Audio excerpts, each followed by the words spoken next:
Hello everyone, and welcome to the bedroom. So I've noticed that ever since Marie Kondo's show came out on Netflix, it has become sort of a trend to do cleaning vlogs on YouTube right now. And I'm not immune to jumping on a bandwagon. The only thing is, I don't actually like the Marie Kondo method. And I'm not tidying my whole house yet. I'm really just sort of tackling a specific project that I want to do, which you might notice is not actually dissimilar to Marie Kondo's method, but I'm not intentionally seeking to remove anything. I'm not looking to declutter in the sense of getting rid of stuff. I just, today we're going to tackle my scrap fabrics because they have exploded over my bedroom. They are disorganized in the closet. I'll show you, well actually, you can almost start to see it, but I will show you in a moment what's going on with all of this. So this is also a crafting video in the sense that it's crafting, storage, and cleanliness. So there you go, related to my normal content still, but also trendy, right? Trendy? So let's take a look at what we're going to be tackling today. So this mess right here, including the hat from my D&D act, this started out as fabric that did actually fit in this bin, this cute little bin that I bought for scrap fabric, and yeah, now you want to focus, camera. This bin that I bought for scrap fabric and then like immediately outgrew. There's two of these, we'll see the other one in a minute. And I bought them for scrap fabric and just, yeah, you can see I've just ballooned out of that. Now the rest of everything, we'll take a little journey with me here into the closet. I don't know if I've taken you guys into the closet before, but as you can see, I have a rolling rack with all of my costumes on this side, and then all of our actual clothing is over here. And also, we don't put away our clothing after it's clean a lot, because we're lazy people sometimes.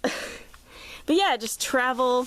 It's kind of fun to come back here just between all the stuff, and then here's all... A lot of these shoe boxes are actually wigs, and some of them are shoes. But then down here, we have...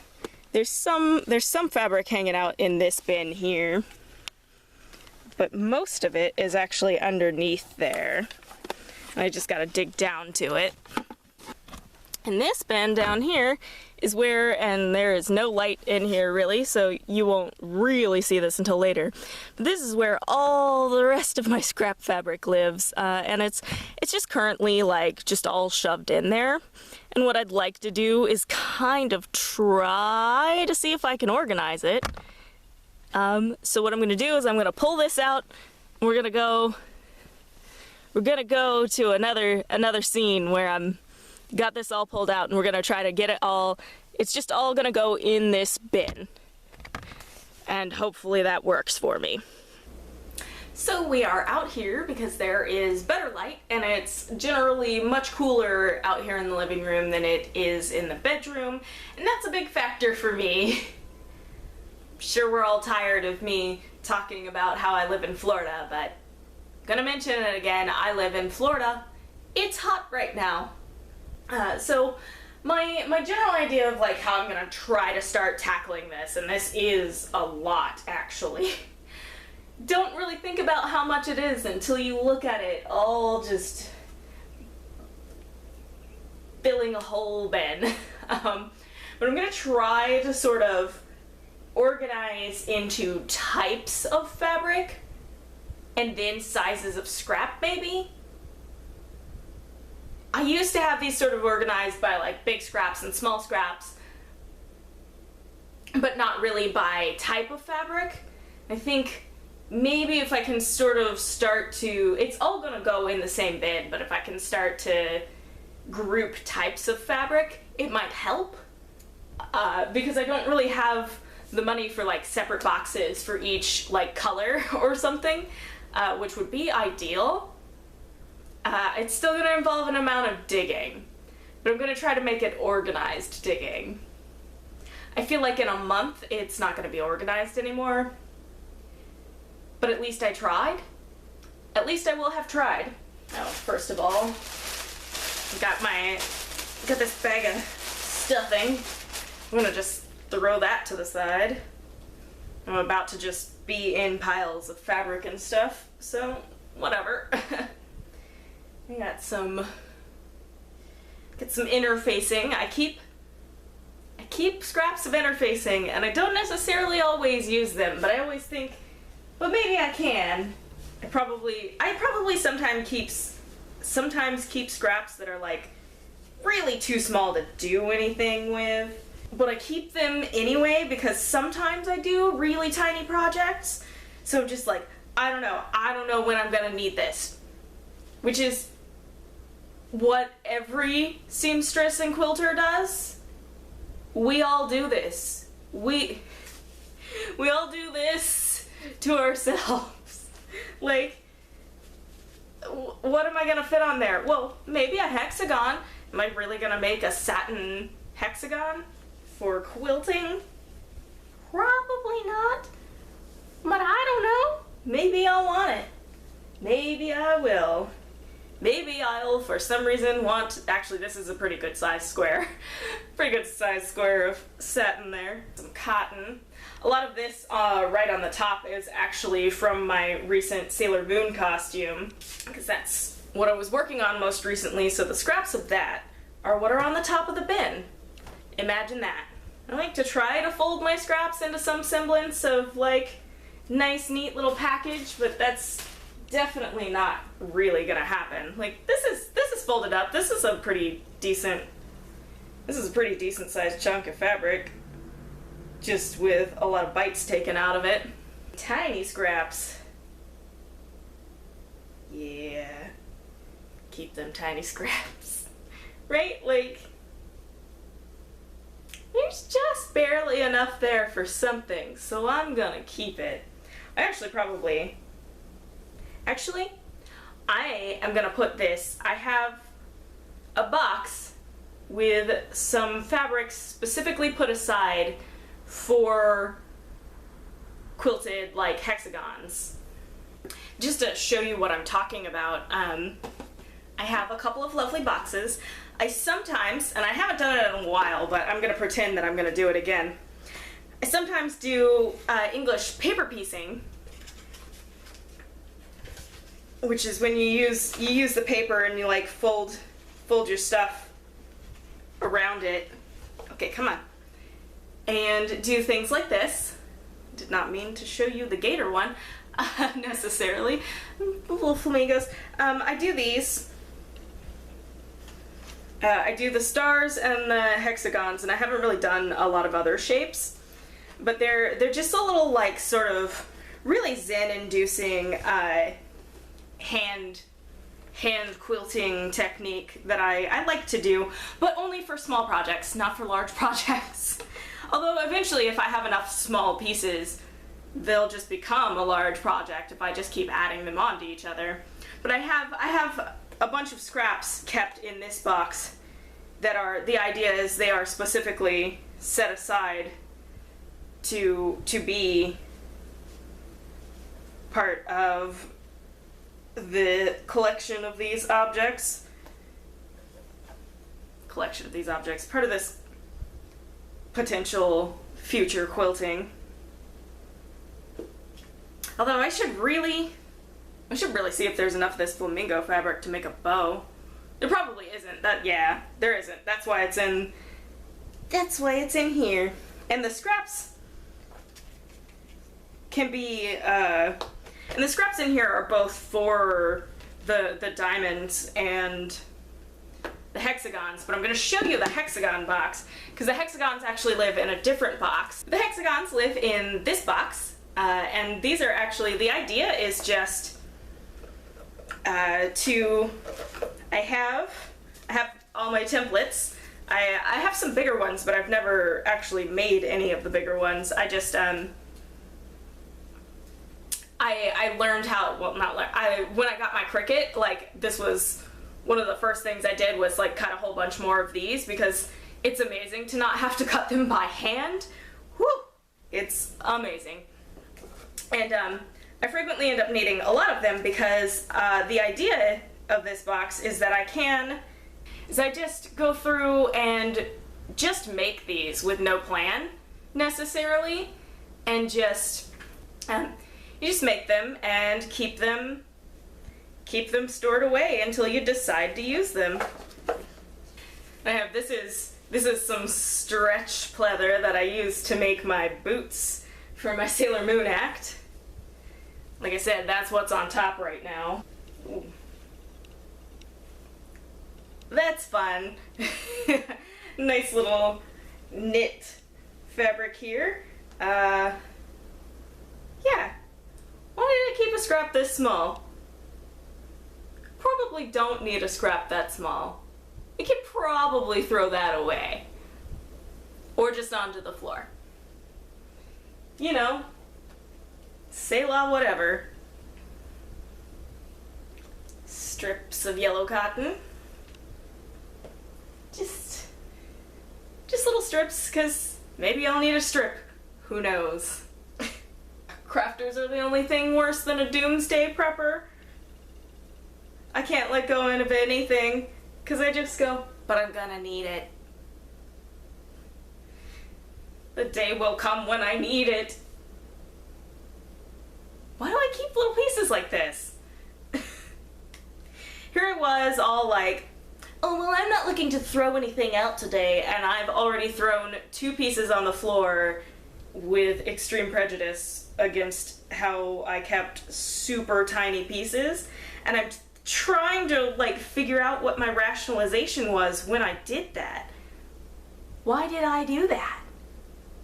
What did I think I was gonna do with it? And if I can't come up with what I thought I was gonna do with it, then I guess it wasn't a good project and I'm gonna throw it away.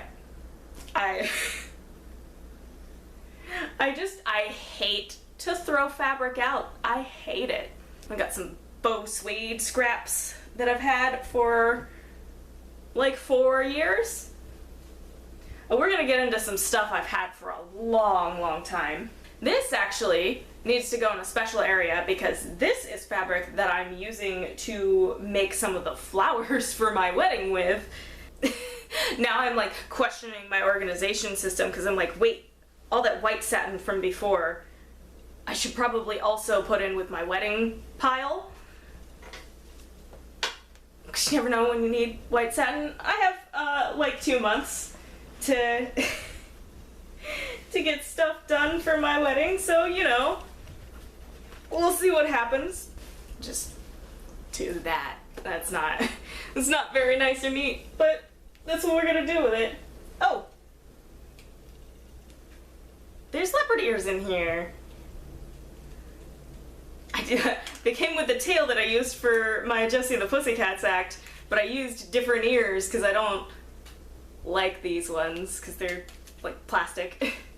They're just some Halloween brand or whatever. Apparently I was practicing my buttonholes with this piece of fabric at one point. Sometimes I don't throw the whole scrap out, but obviously there's this like utterly unusable piece here. Sometimes I just cut them off a little bit to where I think, you know, they'd be relatively usable and just throw away the stringy bits. And then sometimes I don't, like, because clearly I didn't already do that to this piece. Oh, look at this! A nice little stack of stuff that is not really wide enough for anything but quilting. So into the quilting box you go. Alright, and we're getting into some more cotton prints. Really? Just the corner from where I cut out a circle skirt. I have not really hundreds, but it feels like hundreds of just the corner from where you obviously cut a circle skirt, because I've made so many. And there's all this mess in here that I'm just not gonna unfold because it's luckily already folded.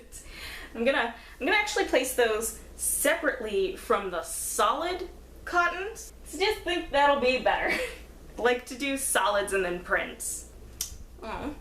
These are scraps from a unicorn apron that I made for my mom. I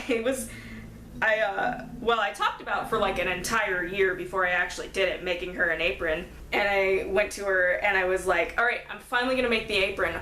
What do you want on your apron? Because I just couldn't figure it out. I was like, should I make her a Walking Dead apron? She likes Walking Dead. Should I make her like just a fun apron and then like cross-stitch some Stardew Valley stuff on it because she likes Stardew Valley? But then I just went, you know what, I'm just gonna ask her, Mom, what do you want on your apron? And she goes, unicorns. So I made her a unicorn apron. Oh. Business card. This is from a costume, a burlesque costume. My 42nd Street act. Very, very sort of retro style dress for that one. And this is actually just one of the Joanne like keepsake calicos. I don't know if there's still in print. I think it is. I think you could literally go and get this. So I could get more of it, but I don't want to make a whole nother outfit anyway. I don't have a plan for that.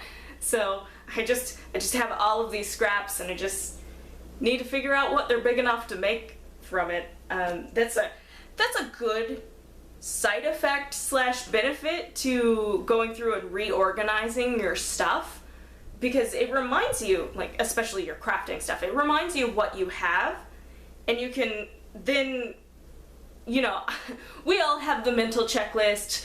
Sometimes I have a physical checklist. I have a physical checklist and a mental checklist, and the mental checklist is longer than the physical checklist, but of ideas of things to get around to doing, and then, you know, I don't get around to doing them. But it's a nice reminder that that's there and that I want to do something with it. I've got this teal embroidered squirrel. This was, my grandmother had a embroidery machine, and like not too long after she like first had it,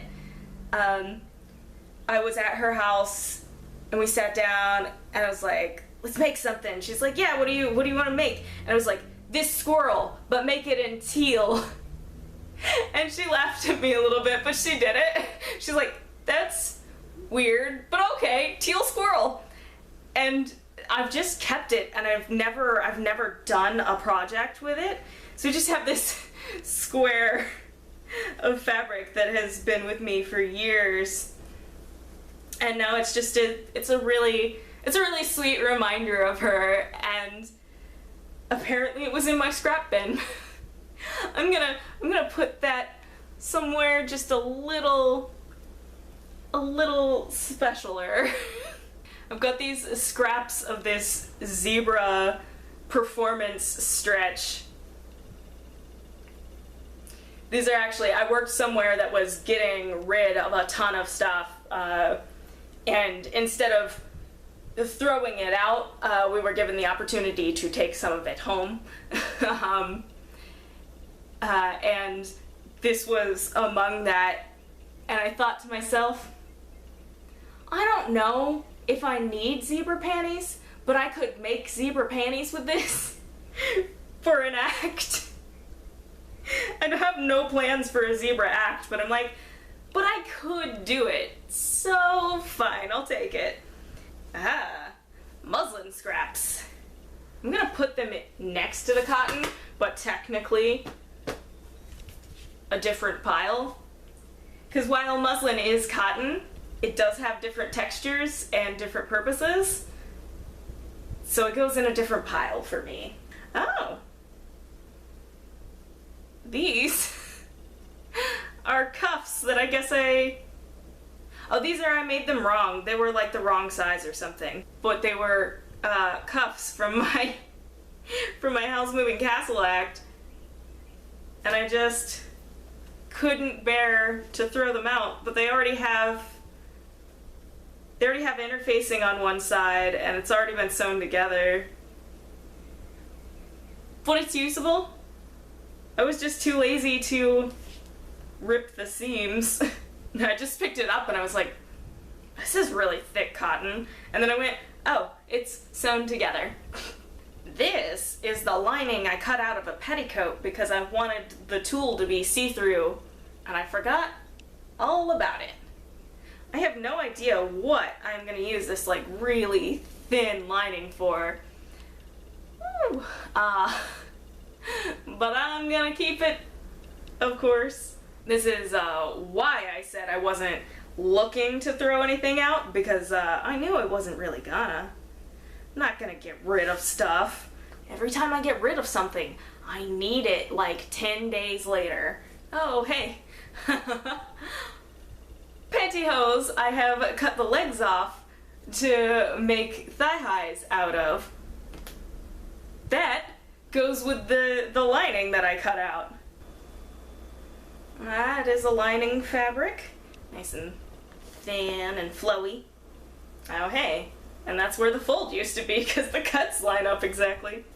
Elastic.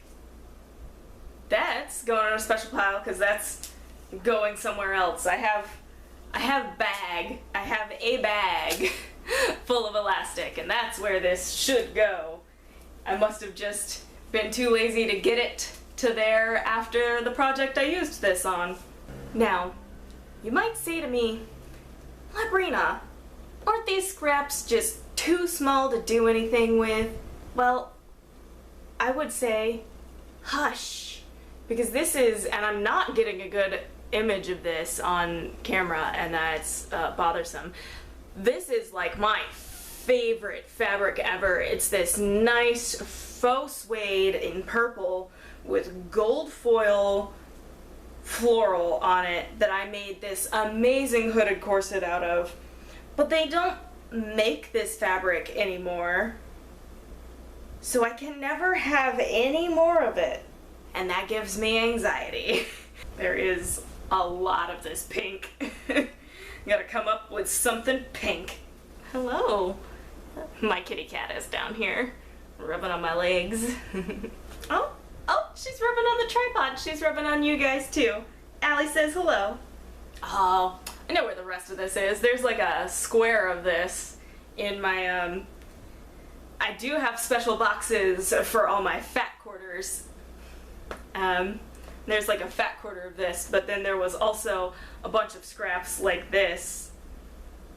This was from my grandmother's collection of fabrics as well, which is this adorable Halloween fabric that I haven't really done anything with yet, which is a shame, because it's adorable. That has marks on it. Womp womp. Note to past self. No. Also no. Too dang small.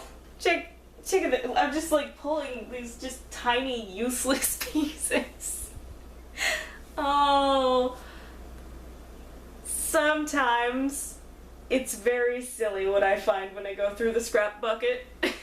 I'm getting into some glitter stretch velveteen stuff that I have. I made a vest out of this once. Pokemon! Made a cute little skirt out of this that I actually need to resize because I made it too big. Womp womp. In with the quilting scraps. Oh, I think this was actually maybe taken off a bra. I have a little pile of stuff that is cut up other stuff going on, so I think that's where I'll put that. Most of that's stretch too, so bonus, it's all similar stuff. Oh. Sequin fabric! Looks fantastic. Is a pain in my rear to work with, so who knows when I'll ever actually use this again, especially since I really don't prefer gold. But this was the bra for my 42nd Street act.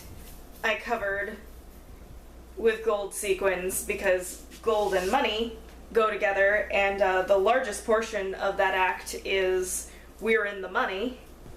We got some metallic dot, also a pain to work with, so I don't know when I would ever need to be using. There's a sequin from that sequin fabric stuck on me. Oh, I'll never get rid of the sequins. I think, yeah, I don't know when I would be using a scrap this small of a fabric I hate this much, so we actually might throw this out. Because look at this, it's just, what am I making with that? What? No, actually I know what and then I picked it back up. It's okay, because now I know what I would do with it.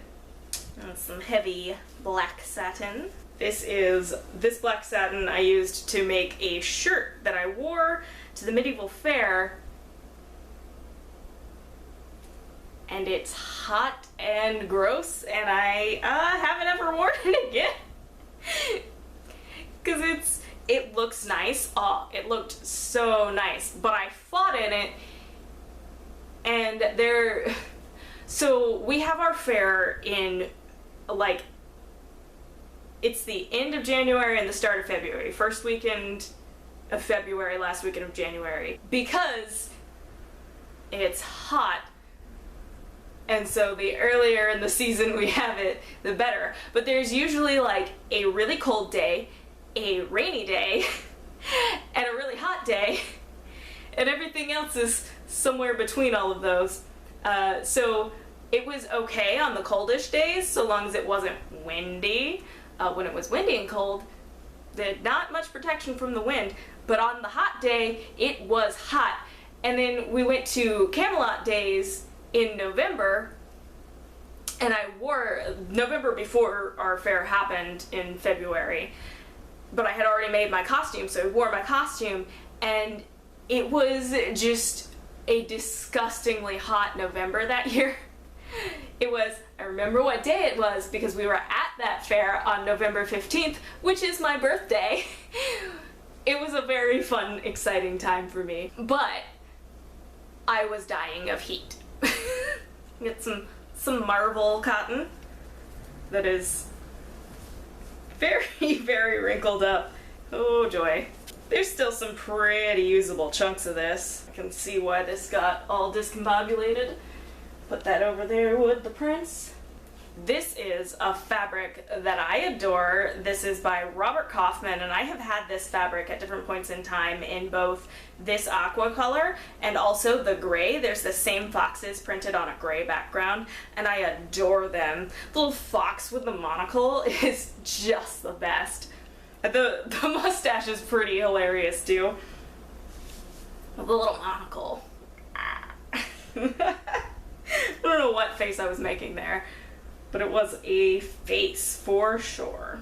We've got some Ninja Turtle flannel going on here. Not really sure that they're particularly usable pieces though, because there's so few of the faces on there.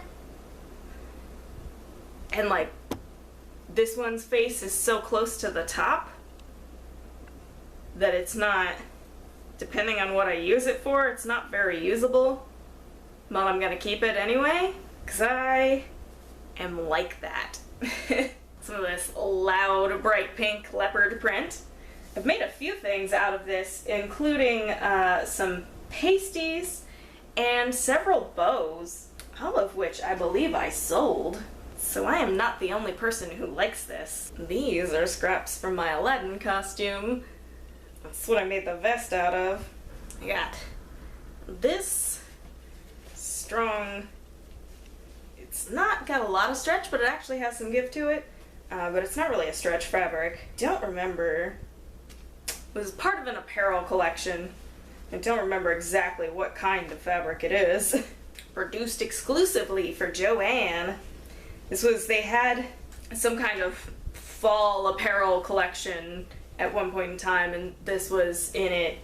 And there were these nice damask fabrics too. Jacquards? There were some jacquards.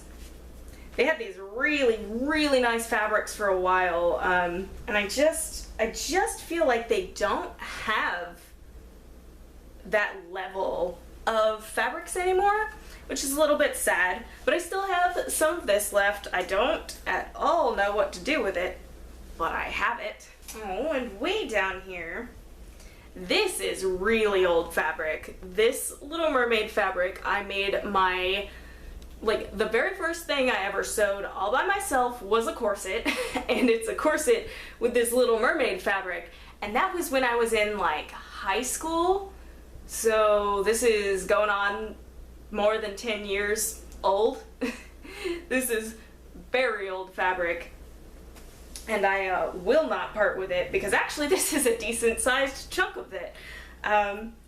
It's such a wide print that I might just need to find uses for some of the not aerial parts, but you know, there's like this pretty like undersea scenery on there too. I think I could find some use in there, even though, yeah, the print is just so wide that being useful for stuff, it's pretty much only useful for like skirts and corsets. And actually I did also make a bustle skirt with it, my very first bustle skirt, which I made several years, well, I made a few years after I made the corset, and I completely made the pattern from scratch, so it's not like the greatest thing I've ever made, but it's like one of the earliest things I ever made by myself, and I think it's the first thing I ever tried to pattern for myself.